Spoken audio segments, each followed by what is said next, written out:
Au cœur de chaque cabinet de psychologue, il y a une question qui persiste, qui flotte dans l'air.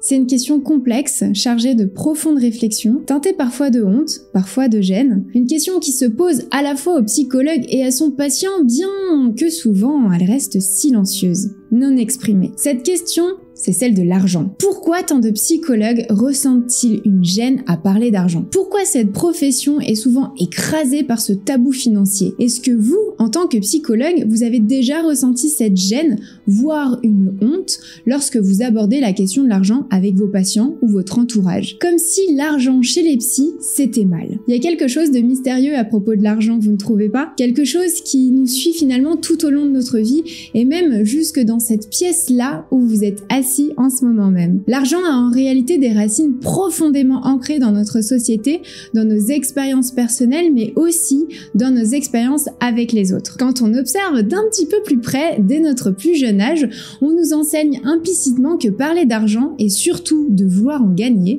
eh ben c'est pas très bien vu. Les petits gestes anodins là de nos parents lorsqu'ils discutaient de finances à voix basse, les regards en coin échangés lorsqu'on osait poser des questions sur l'argent, bref, tout ça, ça s'est inscrit dans notre esprit en mode parler d'argent, c'est impoli, il faut pas montrer qu'on veut en gagner, c'est égoïste. Et cette croyance s'est encore plus infiltrée dans notre profession de psy. On nous a enseigné, sans le formuler explicitement, qu'être rémunéré pour nos soins, c'est limite, voire éthiquement discutable. Si on peut le faire gratos, ce serait mieux. Et le tabou de l'argent s'est enraciné profondément chez les psychologues.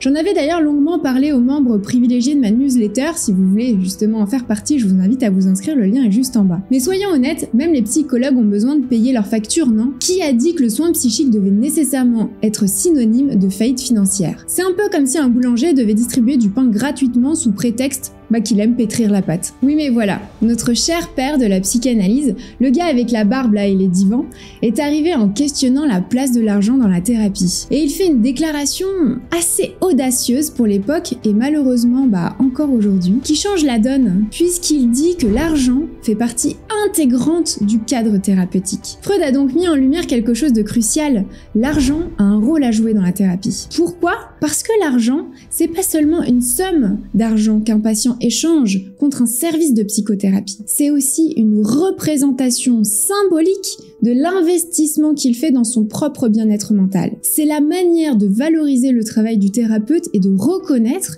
que la transformation personnelle a de la valeur. L'argent devient donc un outil qui facilite l'engagement dans le processus thérapeutique. Et aujourd'hui, c'est un autre psychanalyste que j'aime beaucoup, Savario Tomasella, qui soutient cette affirmation de Freud en dénombrant 4 points fondamentaux pour que la thérapie fonctionne. L'horaire régulier, le lieu spécifique, la durée de la séance et son tarif. Il explique que ce sont des éléments qui assurent la sécurité du patient, définissent la place de chacun, qui empêchent justement les dérapages. Ils forment à eux 4 le cadre thérapeutique. Mais malgré leurs arguments pour défendre l'idée que l'argent est un élément constitutif du cadre thérapeutique, beaucoup encore ont cette image idéalisée du psychologue qui exerce par pure passion sans se préoccuper de l'aspect financier. Ils sont souvent perçus comme des âmes altruistes uniquement là pour aider les autres, totalement indifférents à l'argent. Mais c'est illusoire. On a tous besoin de gagner notre vie. On a tous des factures à payer et une vie personnelle à financer, comme tout un chacun. Mais alors d'où vient ce mythe?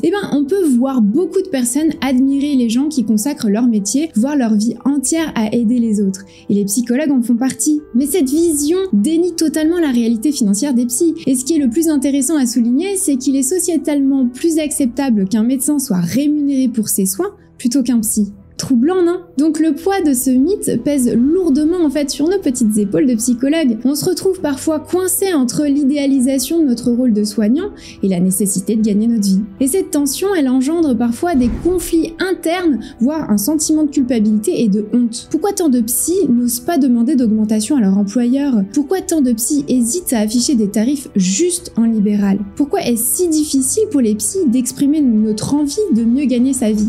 Toutes ces réponses, elles sont évidentes. C'est le tabou de l'argent qui nous freine, la peur d'être mal jugé comme profitant de la vulnérabilité de nos patients, d'être pointé du doigt comme ne cherchant que du profit. C'est d'ailleurs pour ça que dans la formation Oston Libre, on aide les psys à déconstruire l'image que gagner de l'argent c'est mal. Car non, c'est pas mal, c'est légitime comme pour tout le monde et ça a un rôle dans la thérapie. En fin de compte, il est essentiel de reconnaître que les psychologues sont des professionnels formés qui méritent d'être rémunérés équitablement pour leur expertise. La question de l'argent ne devrait pas être un tabou, mais plutôt un sujet de discussion ouvert et transparent entre le thérapeute et son patient, entre les psys aussi entre eux, mais surtout entre les psys et les autres. Elsa Godard, qui est psychanalyste et philosophe, explique que donner de l'argent, c'est une barrière en fait contre la toute-puissance du thérapeute. Et cela signe l'engagement du patient vis-à-vis de son psy, donc de sa cure. Il s'agit là de ce que l'on appelle l'alliance thérapeutique. Donc il est temps aujourd'hui de libérer les psys du tabou de l'argent et de l'appréhender sous un nouvel angle. Dites-moi d'ailleurs quel est votre avis en commentaire, mais le métier de psychologue, malgré ce qu'on peut penser,